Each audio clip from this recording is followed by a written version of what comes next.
গীতিমণি বৰা অন্য এটি ভিডিঅ'লৈ আপোনালোক সকলোকে স্বাগতম জনাইছোঁ। আশা কৰোঁ আপোনালোক সকলো ভালেই আছে। আৰু এয়া আজি আহিছোঁ গোলাঘাট গ্ৰন্থমেলা। আমাৰ কাৰণে খুব এটা ভাল দিন। আমাৰ চুতীয়া জাতি মহিলা সন্মিলন গোলাঘাট জিলাৰ প্ৰথম আজি এয়া সৎফুল সাংস্কৃতিক গোষ্ঠী শুভাৰম্ভণি কৰিবলৈ আহিছোঁ গোলাঘাট গ্ৰন্থমেলা। আপোনালোক সকলোৱে আশীৰ্বাদ কৰিব। আজি এই শুভ ক্ষণৰ শুভ মুহূৰ্তবোৰৰ আমাক উৎসাহ যোগোৱা ব্যক্তিসকলৰ মনৰ বতৰা জানো আহক। এটা শুভ দিন। এই শুভ দিনৰ শুভ ক্ষণত আজি এই গ্ৰন্থমেলাৰ বাকৰিত সকলোকে লগ পাই বহুত আনন্দিত হৈছোঁ আৰু তোমালোকলৈ আশীৰ্বাদ থাকিল ভৱিষ্যতলৈ যাতে এনেকুৱা সুন্দৰ অনুষ্ঠান তোমালোকে কৰিব পাৰা আৰু আমি যাতে সহযোগিতা আগবঢ়াব বহুত ধন্যবাদ। এইখন আমাৰ প্ৰথম মঞ্চ, সেইবাবে মই আপোনালোকৰ সন্মুখলৈও লৈ আহিছোঁ আমাৰ সংগীসকলক। আৰু আপোনালোকে জনাবচোন আমাৰ পৰিৱেশন কেনেকুৱানো হৈছে।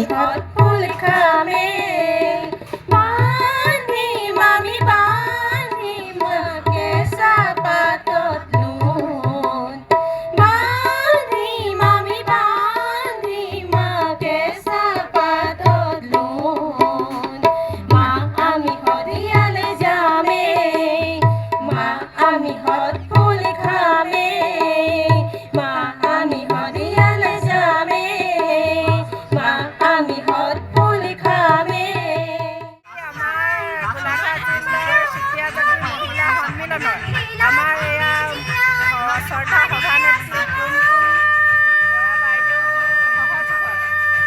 ধুনীয়াকৈ এটা নতুন সাংস্কৃতিক দল গঢ় লৈ উঠিছে। আজি এয়া আমি গোলাঘাট গ্ৰন্থমেলাৰ বাকৰিতে আহি প্ৰথম শুভাৰম্ভ কৰিছোঁ আৰু আজি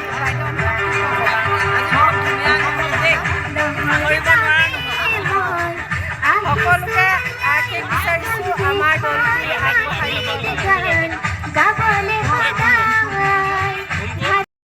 এইফালে আছে আমাৰ নাচনী অৰ্পিতা কলিতা আৰু এইফালে আছে অনিমা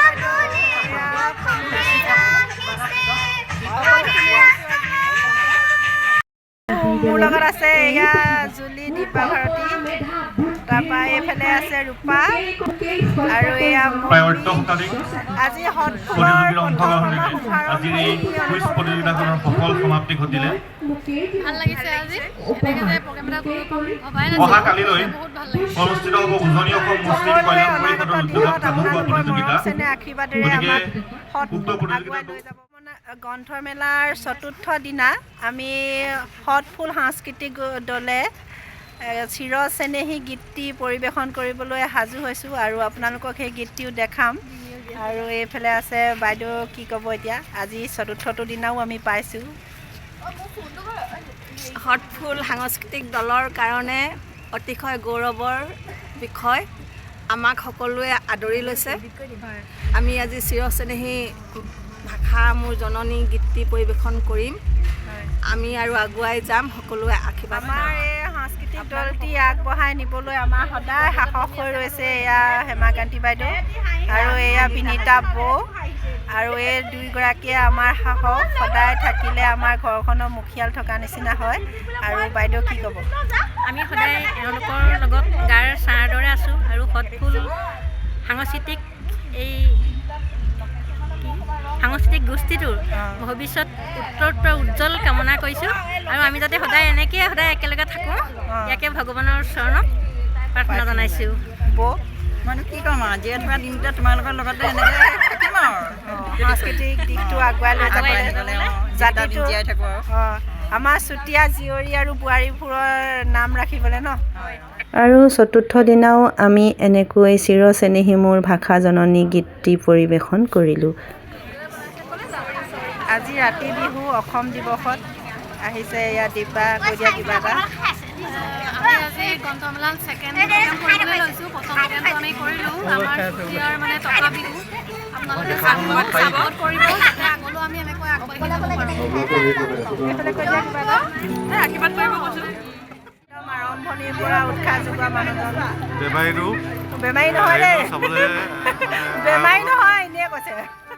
কৈ দিয়ক ক'ব দে কিবা এটা হটফুলৰ বিষয়ে যিহেতু হটফুল শদিয়াত ডিচেম্বৰ মাহ যেনেদৰে ফুলি আৰম্ভ আছে হৈছে তেনেদৰে ফুলি ঠাণ্ডা নাহোকেও অকণমান গোলাঘাটৰ হটফুলে ঠাণ্ডা ইতিমধ্যে আহিছে কেইবাটাও অনুষ্ঠান কৰিছে খুব ভাল লাগিছে আৰু যিহেতু আৰু মানে তেখেতলোকৰ যি সপোন এই বাস্তৱায়িত হওক আৰু সমান্তৰালভাৱে আমি সদৌ গোলাঘাট ছাত্ৰ সন্থাই সম্পূৰ্ণ সহযোগিতাৰে আমি আগবাঢ়িছোঁ আৰু আগবঢ়াই লৈ যাবলৈ আমাৰ ভৱিষ্যত পৰিকল্পনা আছে হটফুল খুব জিলিকি থাকক তাকে আশা কৰিছোঁ ধন্যবাদ হটফুলৰ ভৱিষ্যত উজ্জ্বল ভৱিষ্যত কামনা কৰিছোঁ আৰু টকা বিহু মৰাৰ পাছত আমাৰ এয়া পিছৰ পৰিৱেশটো চাওকচোন আমাৰ বাই ভনীবোৰৰ মনৰ আনন্দবোৰ সঁচাকৈ বৰ আৱেগিক হৈ যাওঁ এনেকুৱা মুহূৰ্তবোৰ পালে আপোনালোকৰ লগত বাৰু শ্বেয়াৰ নকৰাকৈ থাকোঁ কেনেকৈ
মোৰ ভিডিঅ'টি চাই কেনেকুৱা পালে অনুগ্ৰহ কৰি জনাবলৈ নাপাহৰিব আজিলৈ আহিছোঁ বাই বাই